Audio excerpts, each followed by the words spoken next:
এই যে রিপন আসছে বুঝছো, এখন আমরা মানে প্রতিদিন তো ভাজা পোড়া খাই, আজকে হলো নিউজ করছি আমরা একটা ফল খাবো। ফল খাবো। কি করো, আমাদের একটা তরমুজ কাটো, অসময় তরমুজ যদি না পাকে তরমুজ তোমার মাথায় ভাঙা হবে অবশ্যই। এটা এখানে কয় কেজি হয় আগে তো তোমায় বলবা, ওজন দেওয়া কিন্তু দাম কমাই রাখবা কিন্তু। 223 টাকায় খাইছে সর্বনাশ, এটা 223 টাকা হয়। এতটুক তরমুজ যদি 223 টাকা তো মাথায় বাস। 160 টাকা না, খালি 60 টাকা, খালি 60 টাকা বলে কেজি। ওই পাশে রহমান দেখা যাচ্ছে, রহমান আর রিজাউল পাশাপাশি আছে। এই সময়কার তরমুজ এত পাকা পাওয়া যাবে না। এই সময় তো মধু, এটা মধু না, পাকা গ্যারান্টি, পাকা গ্যারান্টি, মিষ্টি গ্যারান্টি। মিষ্টি গ্যারান্টি, না পাকলে না মিষ্টি হলে টাকা। আমার পিসটা ছোট ছোট করে কেটে দাও, সুন্দর করে সবাই কেটে দিচ্ছি। সুন্দর করে কেটে দাও। তরমুজ থেকে যেন পানি না পড়ে, তাহলে কিন্তু টাকা মাই।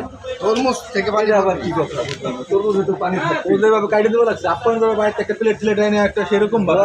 তোমাদের মতো কাস্টমার, মানে কি বলবো, এখন কাস্টমারদের বাসা থেকে প্লেটাই না আপ্যায়ন করতে হবে।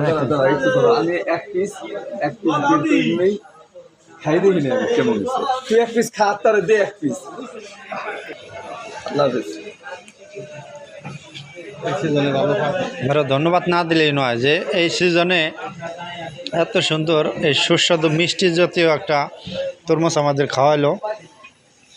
রিপনের ছেলে হওয়ার উদ্দেশ্যে আমরা তরমুজটা খাইলাম।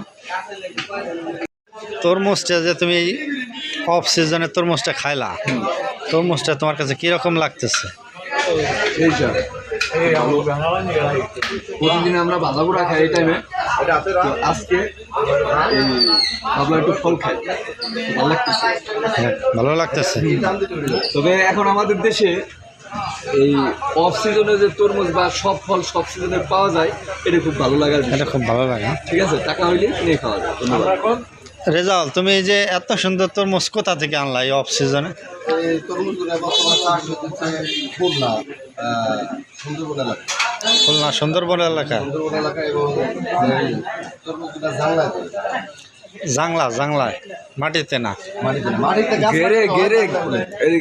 ঘেরে চারপাশে ওরা লাগায় জাংলা দেয়। আগে ওরা লাউ লাগাইতো, তন্দুরি লাগাইতো। তোমরা বর্তমানে অনেক জমি তরমুজ চাষাবাদ করে। তাই, ওকে, আল্লাহ হাফেজ।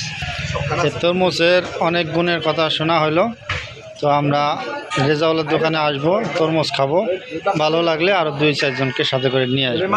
ওকে, আল্লাহ হাফেজ।